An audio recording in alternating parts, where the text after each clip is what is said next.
আজকে আমরা ভাবির হাতের স্পেশাল কাবাব খেতে এসেছি।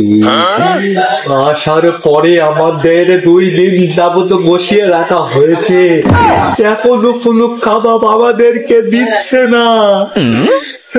আমরা এখনো ওয়েটিং আছি, কাবাব আসলে আপনাদের দেখাবো খেতে কেমন লাগে। কেউ ভিডিও থেকে দূরে যেন না, ওয়েট করেন।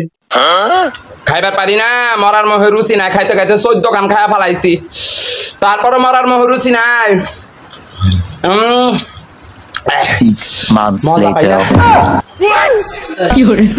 ইতোমধ্যে আমাদের কাবাব চলে এসেছে, কিন্তু লুচি আসে না।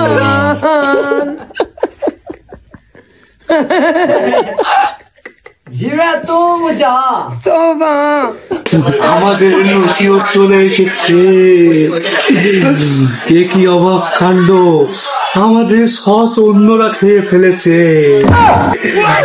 এই দুঃখে আমার দেবদা মনে হয় মরেই যাবে। শুরু করেছে কথা তা না, আমি একা খাবো সবগুলো, দেবদাকে দেব না। খেয়ে বলছি স্বাদটা কেমন। দেবদা আমাকে মেরে জোর করে খেতে চাচ্ছে। লুচিটা অনেক দারুণ হয়নি, হয়েছে।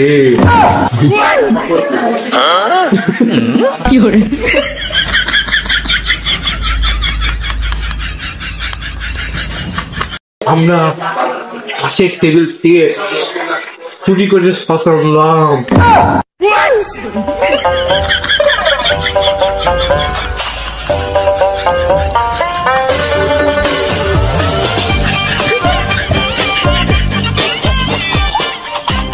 ফাইনালি আমাদের সব খাদক গোষ্ঠী খাওয়া দাওয়া শুরু করে দিয়েছে। তারা আমার চেয়েও 1 ধাপ বেশি এগিয়ে। এই যে আমার প্লেট এখানে পড়ে আছে,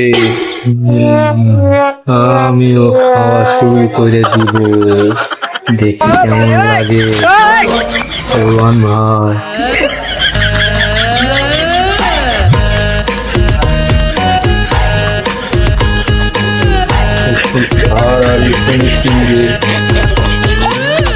অসাধারণ একটা ফ্লেভার পাচ্ছি, খেতে বেশ দারুণ আছে।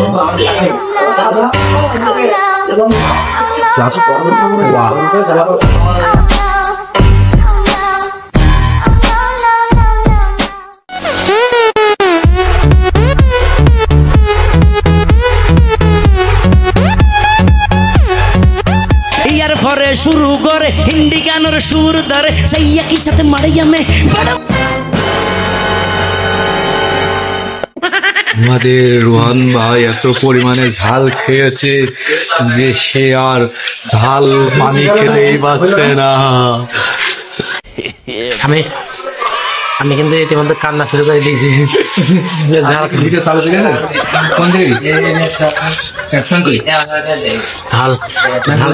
ঝাল ভাটা বেশি খাওয়া হয়ে গেছে, বুঝছো? চোখ দিয়ে এমনি মনে হচ্ছে পানি বেরোচ্ছে। কাবাব খাওয়ার পরে একটি মুজো খুলেছি। রোহান ভাই আর দেব খাওয়ার পরে আমার ভাগে এইটুকু আছে। এইটুকু থাকলে আমাকে নিতান্ত ভাবেই ঠকানো হয়েছে।